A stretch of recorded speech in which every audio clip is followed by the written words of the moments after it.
Olá, tudo bem? Hoje a gente vai falar um pouquinho sobre Paulo Leminski. Só um minutinho.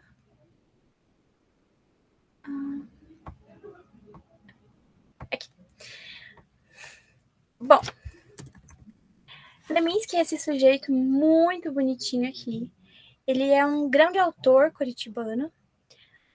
Juntamente com Dalton Trevisan, eles são, vamos dizer, os mais conhecidos de Curitiba. Os autores mais conhecidos de Curitiba.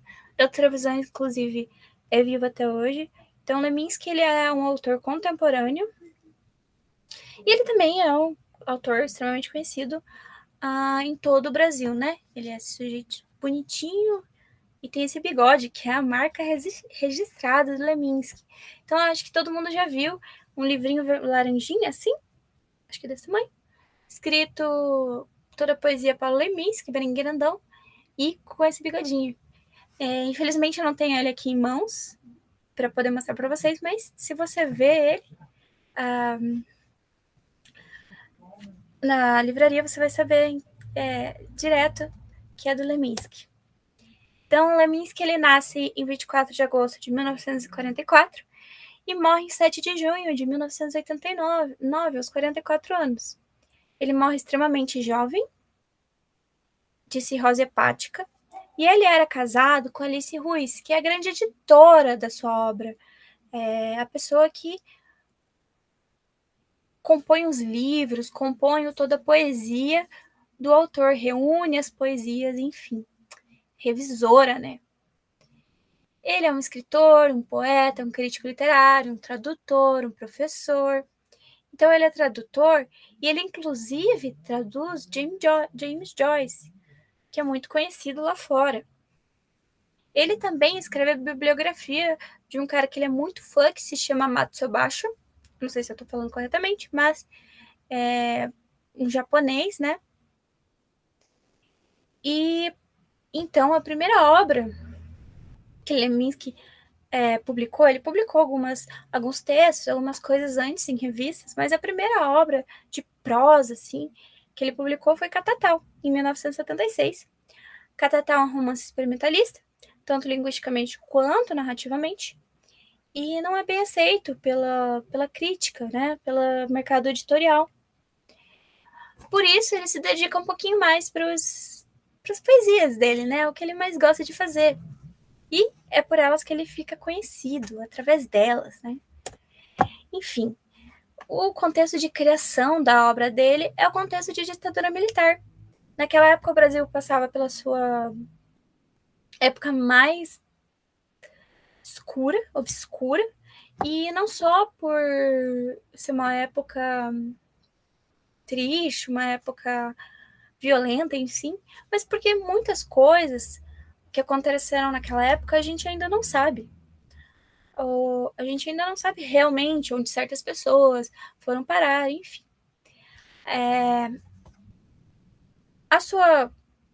Ele publicava muito em revistas, que para ele, inclusive, é uma grande forma de disseminação na época, de espalhar a sua palavra, até porque, como eu disse, ele não era muito amigo das editoras.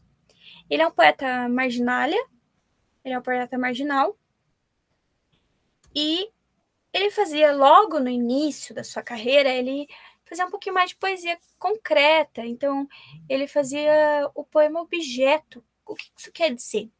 O poema objeto, como você pode ver, ele tem uma imagem totalmente diferente, o ezinho volta, aqui pode ter pontinhos, aqui pode ter um desenho de sol com essas palavras, pode ser qualquer cor, pode ser de qualquer forma, não tem metrificação, perdão, não tem metrificação, não tem versificação. Então eu vou ler rapidinho aqui para vocês esse trechinho. Solte todo sol, toda sorte, pode que volte. Então, bem simples, bem gostosinho de ler, bem tranquilo. O haikai é uma das artes que ele emprega na sua produção poética. O haikai, então, foi disseminado. O que quer dizer disseminado? Ficou conhecido através do autor Matsubashi, que é aquele lá que ele fez a biografia, lembra? O haikai é essa forma de fazer, que é 3 ou 4 linhas, extremamente curto, sem metrificação, sem versificação novamente. Então, lá vamos nós. Esta vida é uma viagem, pena eu estar só de passagem. Uma das grandes características do Leminski, né, da poesia leminskiana, são os trocadilhos, as brincadeiras que ele faz com os nossos dialetos populares, entre outros. A obra dele é acessível para você ler e entender, né?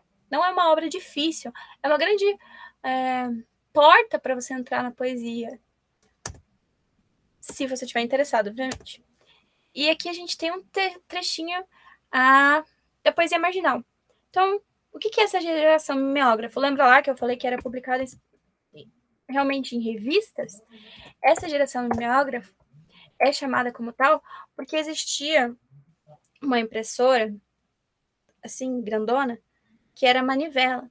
Então, você tinha que girar a manivela para daí o texto sair. Ela era ela produzia muitas poucas tiragens por semanalmente. O que é tiragem? Por exemplo, um livro foi imprimido 200 vezes, então tem só 200 livros, é exatamente isso. Então essa revista foi impressa 50 vezes, sei lá.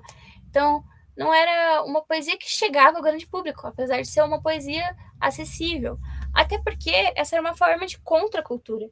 Então, uma coisa que o Leminski faz, Leminski, Caetano Veloso, Ana César e vários outros, é usar essa contracultura para ir contra a ditadura militar lá que a gente conversou. E é o que ele diz aqui, você tinha que ir contra a ditadura militar de uma forma subentendida, de uma forma entre as linhas, sabe? Debaixo do pano.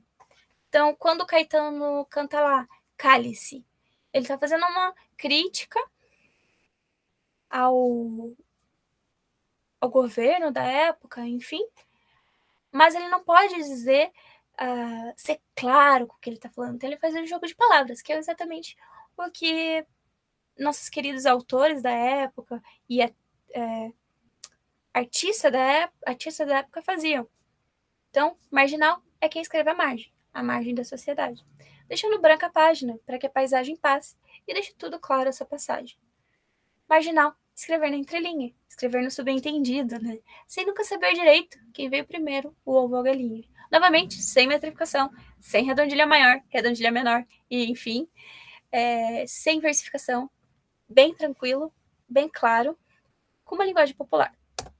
Então, a proposta de atividade que eu trouxe aqui para vocês é que você crie um poema que converse com a obra de Paulo Leminski. Isso é, que utilize as poesias apresentadas nessa aula como exemplo para conceber essa poesia. Então, você vai ler essas 3 poesias que eu apresentei e tentar fazer a sua própria poesia, que seja uma poesia marginal, que seja uma poesia concreta, enfim. Ou você também pode pegar, sei lá, marginal é quem escreve à margem, e decidir continuar com as suas próprias palavras, utilizar da intertextualidade. Tem várias formas da qual você pode compor sua poesia, tá bom? Então, muito obrigada, boa sorte para vocês e até a próxima!